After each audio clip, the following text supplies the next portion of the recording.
ಕೆನಡಾದ ಎಡ್ಮಂಟನ್ ಎಂಬಲ್ಲಿ ಭಾರತೀಯ ಮೂಲದ ವ್ಯಕ್ತಿಯೋರ್ವರು ಸೂಕ್ತ ಸಮಯಕ್ಕೆ ಸರಿಯಾದ ಚಿಕಿತ್ಸೆ ಸಿಗದೆ ಸಾವನ್ನಪ್ಪಿದ್ದಾರೆ. 44 ವರ್ಷದ ಪ್ರಶಾಂತ್ ಶ್ರೀಕುಮಾರ್ ಮೃತಪಟ್ಟ ವ್ಯಕ್ತಿ.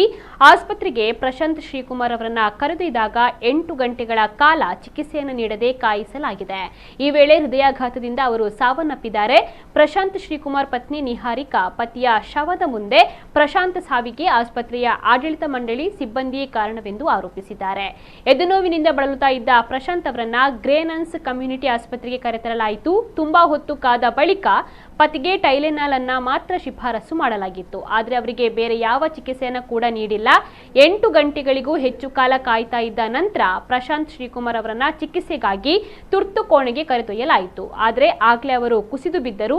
ನಾಡಿ ಮಿಡಿತ ಕೂಡ ನಿಂತಿತ್ತು. ತಮ್ಮ ಪತಿಯ ಸಾವಿಗೆ ಆಸ್ಪತ್ರೆಯೇ ಕಾರಣ ಎಂದು ಪ್ರಶಾಂತ್ ಅವರ ಪತ್ನಿ ಹಾರಿಕಾ ಶ್ರೀಕುಮಾರ್ ಅವರು ಹೇಳಿದ್ದಾರೆ. ಮೃತ ವ್ಯಕ್ತಿ ಪತ್ನಿ ಸಹಿತ 3 ಮಕ್ಕಳನ್ನ ಅಗಲಿದ್ದಾರೆ.